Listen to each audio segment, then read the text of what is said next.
Hi there. So would you be able to introduce yourself and tell us why you came to the conference? Okay. I'm James Linehan, and I came to the conference because I was born with a rare condition. That condition is caused by when you induce puberty blockers. So puberty blockers cause a certain type of condition of the pituitary gland, and I was born with that condition.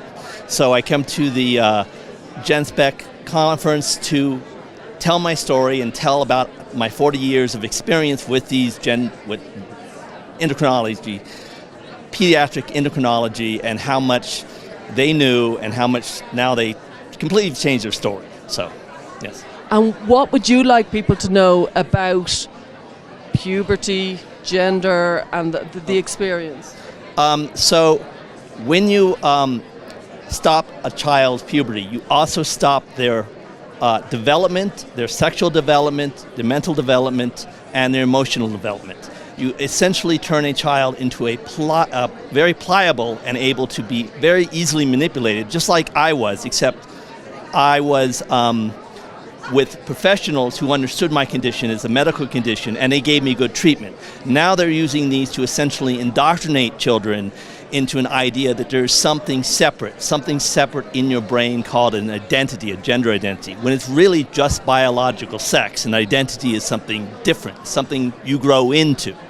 So that's what I want to convey. I want to convey that this is something that has been known for 50 years in medicine and in child endocrinology, and for some reason these professionals have indoctrinated themselves, and they've indoctrinated the parents as well, and it's a very unfortunate situation for everybody involved. And what was it like not going into puberty when all your peers were going into puberty as a teenager? Basically, when you're an adolescent child and you're not able to go into puberty, you start to hide. You start to go into closet. Essentially, you become disassociated with your peers. And in that doing, you become very ashamed of your body. You become almost a type of gender dysphoria, or so it's called body dysmorphia, which has been researched among all men of my age have had this type of experience who've gone through the same thing. So it's just not me.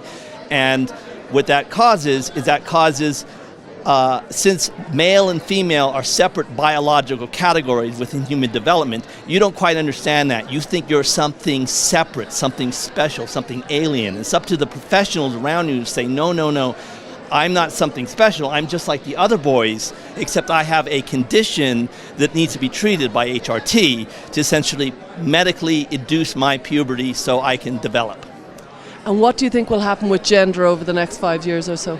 My intuition is they're going to cancel the puberty blockers and say they never had that policy, and that was just some crazy clinicians. I think they're on the way of doing it now. I think they're just trying to figure out how they can get out of this without saving face, while sort of getting out of this and preserving their power and control over these institutions, because they're far more interested in their own authority than they're all into health. And I think that's what's covered this year.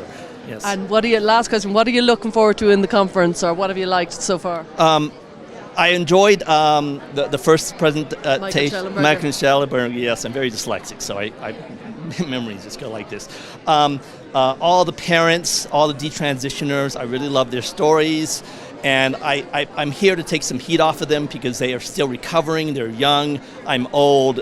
You know, what are they going to say to me? So I can be out there and kind of take some bullets for them, so they don't have to go there, because that's very, very difficult, and I think they're very brave, and that the amount of courage to take a young person to do that is just extraordinary. Coley Cole and all these transitioners deserve our respect. So thank you very much. Okay, you're very welcome.